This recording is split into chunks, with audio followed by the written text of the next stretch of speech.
প্রথমবারের মতো খেলোয়াড় কেনাবেচার নিলাম সিস্টেমে যাচ্ছে পাকিস্তান সুপার লিগ। ১১ ফেব্রুয়ারি হবে ২০২৬ পিএসএল এর নিলাম। তাই দেশি বিদেশি মিলিয়ে ৮৭৯ জন ক্রিকেটারের লিস্ট প্রকাশ করেছে পাকিস্তান ক্রিকেট বোর্ড। ৮৭৯ ক্রিকেটারের মধ্যে ৩টা ভিন্ন ক্যাটাগরিতে সেই তালিকায় জায়গা পেয়েছেন বাংলাদেশি ক্রিকেটাররাও। ২,২০,০০,০০০ পাকিস্তানি রুপির ডায়মন্ড ক্যাটাগরিতে আছে সাকিব আল হাসানের নাম। টাইগার অলরাউন্ডারের সাথে এই ক্যাটাগরিতে আছেন মুশফিকুর রহিম। বাংলাদেশ টেস্ট দলের ওপেনার জাকির হাসানও পিএসএল নিলামে ২,২০,০০,০০০ রুপির ভিত্তিমূল্য পেয়েছেন। মজার ব্যাপার হলো, নিলামের ডায়মন্ড ক্যাটাগরিতে থাকা ৩ বাংলাদেশির কেউই নাই বাংলাদেশ জাতীয় দলে, বরং জাতীয় দলের বেশিরভাগ ক্রিকেটার আছেন ১,১০,০০,০০০ পাকিস্তানি রুপির ক্যাটাগরিতে। রিশাদ হোসেন, লিটন দাস, তাওহিদ হৃদয়, পারভেজ হোসেন ইমন, তানজিদ হাসান তামিম, তাসকিন আহমেদ, শরীফুল ইসলাম সবাই এই ক্যাটাগরিতে।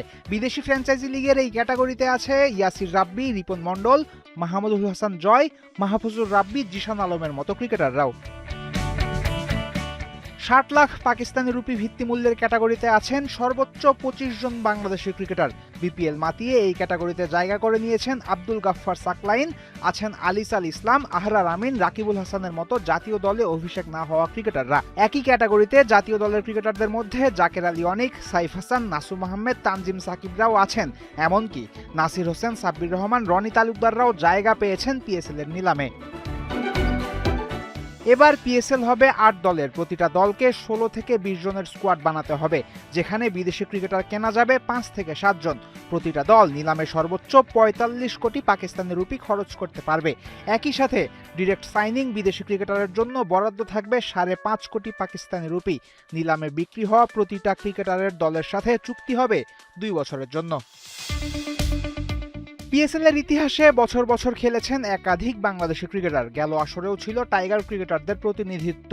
এবার কেমন হবে পরিস্থিতি, সেই প্রশ্ন আছে দর্শক মনে। এমন প্রশ্নে পজিটিভ উত্তরও আছে।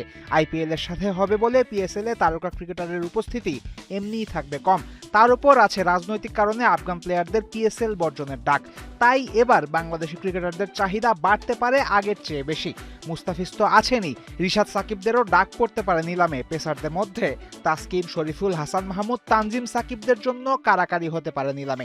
এদিকে লিটন দাস, সাইফ হাসান, তাওহিদ হৃদয়, তানজিদ তামিম, পারভেজ ইমনরা আলোচনায় থাকতে পারেন ফ্র্যাঞ্চাইজিগুলোর কৌশল ঠিক করার মিটিংয়ে। ফয়সাল হাবিব, ৭১।